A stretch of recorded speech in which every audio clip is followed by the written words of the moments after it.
Hey everybody, it's Trevor here with the channel where every day is range day, and in this week's video we're going to be going over the topic of ocular dominance and how it relates to shooting. More specifically, we'll get into what exactly eye dominance is and how it can play a role in your shooting habits based on which eye is dominant compared to which hand is dominant. We'll also take a deeper look into what cross-eye dominance is and some workarounds for how to deal with it in my own experiences being a cross-eye dominant shooter. Let's take a look.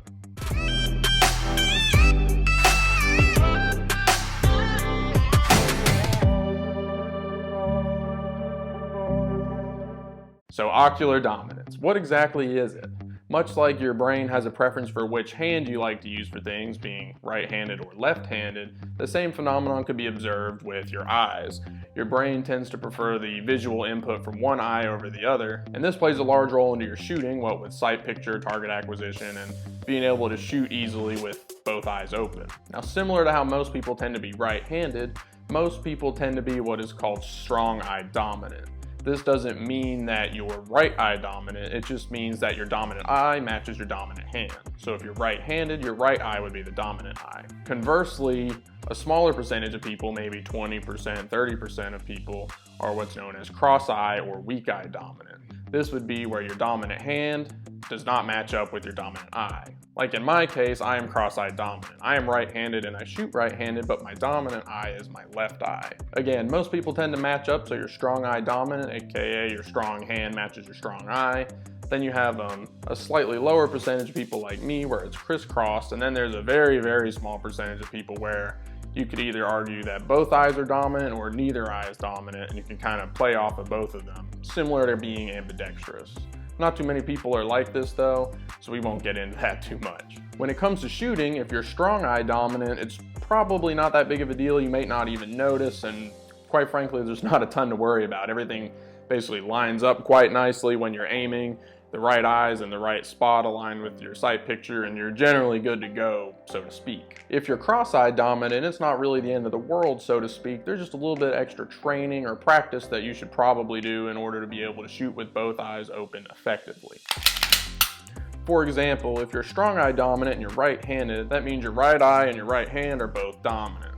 So when you naturally present a handgun, for example, the sights line up with your right eye, and your right arm is in an optimal position for recoil control when you're firing. This is fairly ideal from a mechanic's perspective, and if you're strong eye dominant, you don't have too much to worry about. If you're cross eye dominant, however, the sights and your firearm are again more naturally lined up with your weak eye because you're dominant handed is how you present, and in that case the sights are more out of line with your dominant eye, as in my case. If this situation applies to you based on if you're front sight focused or if you have a red dot sight and you're target focused, you can kind of tend to see double, whether it's double images of the gun, double images of the target, and this can be pretty confusing when you're trying to learn to shoot for the first time, move between targets somewhat quickly, and keep both eyes open in general. That being said, keeping both eyes open while you're shooting is the optimal situation that you should be striving for, so you have the maximum amount of visual input to be aware of your situation and your surroundings. And again, if you're cross-eye dominant, it's not the end of the world. There's just a little bit of extra work or practice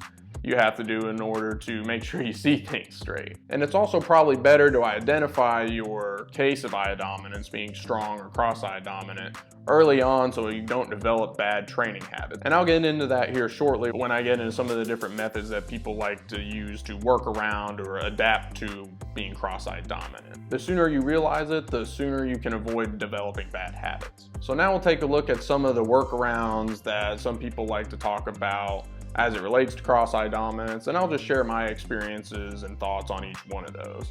And just as a side note, this can kind of vary a little bit whether you're doing stuff with handguns or with rifles. The situation's a little different, but in the end the goal is to be able to shoot proficiently with both eyes open.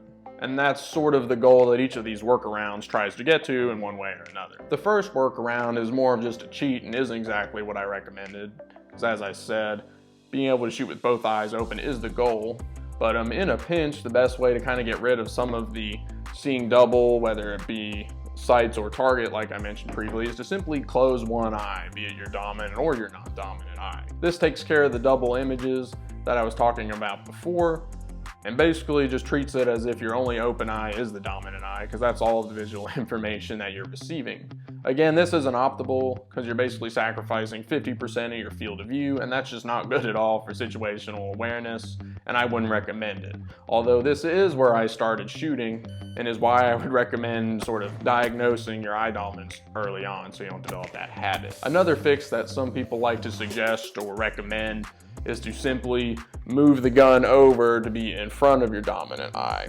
Again, this does allow you to keep both eyes open, which is good, but then it brings your handgun, for example, out of alignment with your strong arm. So when you normally present a handgun, it's naturally more in line with your strong side, my right side for me, and that's better for recoil mitigation and overall control of the weapon. Things are just lined up a bit better and you're not all off to the side, which can, again, hurt you from a recoil standpoint. Again, you can sort of train around this and get used to managing the recoil kind of canted to the side like that, but again, it's not my favorite method for adjusting eye dominance. This doesn't really work with rifle unless you're turning the thing to the side, and I just wouldn't get into that mess at all if I were you. A third method or workaround that people like to talk about, which can work for some people, is to simply switch hands.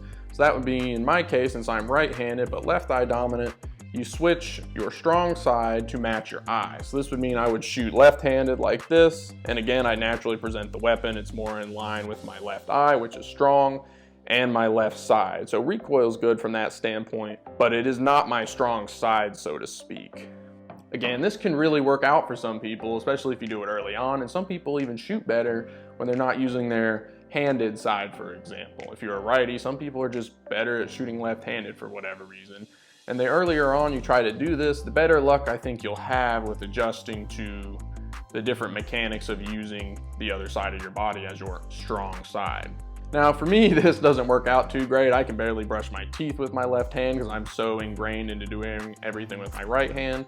And ever since I started to learn to shoot, I've shot with my right hand. So it'd be a lot more difficult for me to switch over at this point in time versus if I knew I was cross-eye dominant, maybe wanted to experiment with that as a newer shooter. If you're more experienced, you can still work around it and train to that level, but I think it's a whole lot of effort for something that you're ultimately less familiar with. An additional downside to at least switching from right-handed to left-handed shooting is that most controls, particularly on rifles, are built around right-handed shooters. All of the mag releases, safeties, and things like that, they're built to accommodate right-handed shooters. This is more prominent in American guns, and they are getting better. European models tend to be a bit more ambidextrous, similar to how handguns are these days. They are becoming more ambidextrous, but that's just something else to consider. A lot of gear is typically built for right-handed shooters. Now, last but certainly not least is perhaps my favorite method of mitigating or at least managing my cross-eye dominance. In full credit, I learned this off of a T-Rex Arms video where Lucas was going through a similar topic with what he does, and he basically just says you turn your head to expose your dominant eye to the sights. And you'll see in a lot of the videos where I'm shooting handguns, I'll present and I'll turn my head just to the side like this. You can keep both eyes open, but I'm now moving my left eye in line with the sights of the weapon. My right eye is still open, it's just canted ever so slightly to the side. Now this is another sort of reaction you have to train for. It's similar to presenting the firearm over and over in the exact same position. You just move your head to the same spot every single time. So when you put the gun up, you turn your head over and you're all lined up good to go. And then when you're down, you just bring your head back center. It took me a little while to get used to, and at least when I'd start, I'd present the gun like normal and then turn my head afterwards to find the reticle or the sights. But as I got used to it, it's just one fluid motion where it happens at the same time. I feel like this works really, really well. You don't have to end up switching hands into something that's really unfamiliar. You get to keep your recoil alignment in an optimal position, and you get to keep both eyes open. And it's a lot easier to focus by just kind of shoving your right eye to the side and ignoring it more or less. I treat it more like peripheral vision, or try to think of it that way. I'm not focusing on what exactly this eye is seeing, but I'm not exactly ignoring it either. I find that it's been pretty effective in training and practicing with handguns, and it's been a great way to be able to teach myself to shoot with both eyes open, but still favor the proper dominant eye for target acquisition and sight picture purposes. Now, obviously, that you won't be able to use this method with rifles, just because you can't turn your chin through the stock to get your left eye in front of the optic. But especially with the red dots that have unlimited eye relief, I do find it somewhat easier for whatever reason to be able to shoot with both eyes open at a longer distance. Up close, I still have a lot of the same troubles as I described earlier with handguns, but at farther distances, I feel like the visual lines of each eye kind of line up a bit better, and it's not as big a deal at range. But all that being said, especially with handguns, I do find that simply turning my head to the side is a super great way to help me, one, get my dominant eye in line with the sights, and two, somewhat train myself to focus less on the input that my right eye is providing me. Again, I don't ignore it, I just treat it more like peripheral vision. Now that we've kind of gone over some of the main workarounds or adjustments to cross-eye dominance, there's just two more topics I'd like to address with regards to shooting and your cross-eye dominance situation. The first one could kind of technically be classified as another workaround, so to say, and that is simply trying to train your non-dominant eye to become dominant. In my example, this would be me training my right eye to be dominant over my left. And as far as studies or research goes, this can be done, but the results are exceedingly temporary. Some of the ways you can accomplish this are to get like an eye patch, for example, or safety glasses that have the lens over your dominant eye blacked out. Sometimes you can just get kind of like a little blinder that folds down in front of your dominant eye and then just practice relying only on what your right eye sees. And you can effectively convince your brain to switch the eye dominance, at least for a short time. The problem with this method is that it's exceedingly temporary. If you were to train just your right eye to be dominant, you have to literally be focusing on that change almost 24/7 for it to remain intact. And basically, if you spend a day at the range and you have your weak eye trained up to become more dominant over your usually strong eye, and then you spend 2 days just going to work and living as you normally would, your brain will revert back to the way it was. I don't feel like this method is worth investing a significant amount of time and energy into, especially when there are other options that could work just as well, because eventually it'll just end up going back to where it was and you're back at square zero. The last subject I'd like to touch on is the topic of adding red dot sights into the mix in an attempt to solve cross-eye dominance. One of the claims that I've seen floating around is that you can simply slap a red dot sight on top of a handgun in particular, and it would magically solve the issue of cross-eye dominance.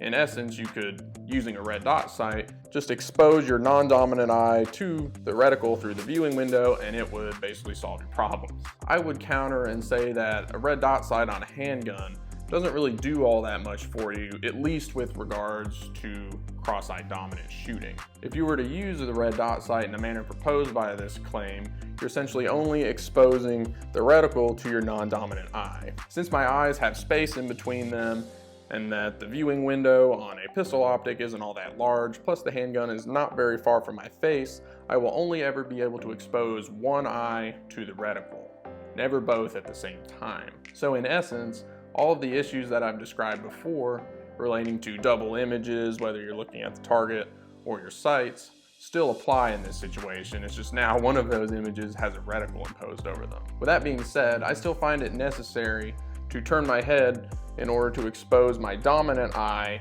to that reticle. So all in all, I don't really believe that adding a red dot sight to a handgun solves the issue of cross-eye dominant shooting all that much. Adding a red dot sight does provide a host of other advantages that could make shooting a bit easier, and I could see how some of those advantages may be perceived to help your cross-eye dominant shooting, but at the root of it, all of the same problems you have to work around exist whether you have or do not have an optic on your handgun. Alright guys, that looks like it's going to be it for the video today on ocular dominance, and particularly my experiences with adjusting to being a cross-eye dominant shooter. I'm right-handed, but my left eye is my dominant eye, and I simply find that being able to turn my head to get my dominant eye in line with my sights is a quick and easy way to be able to adjust to that sort of condition while being able to shoot proficiently with both eyes open. There are some other methods that might be able to work for you, but the important thing is to recognize it somewhat early on that you are cross-eye dominant so you can train properly and to just not get discouraged. There are plenty of great shooters that are cross-eye dominant, and I wouldn't look down on yourself or get too discouraged just because your right hand and your right eye don't agree as well. If you like the video, feel free to leave a like down below, and if you want to share your own experiences with being a cross-eye dominant shooter, or maybe you have a solution different to some of the ones I discussed today, feel free to leave it down in the comments. We'd love to see it. And as always, make sure to subscribe to the channel where every day is range day. Thank you for watching.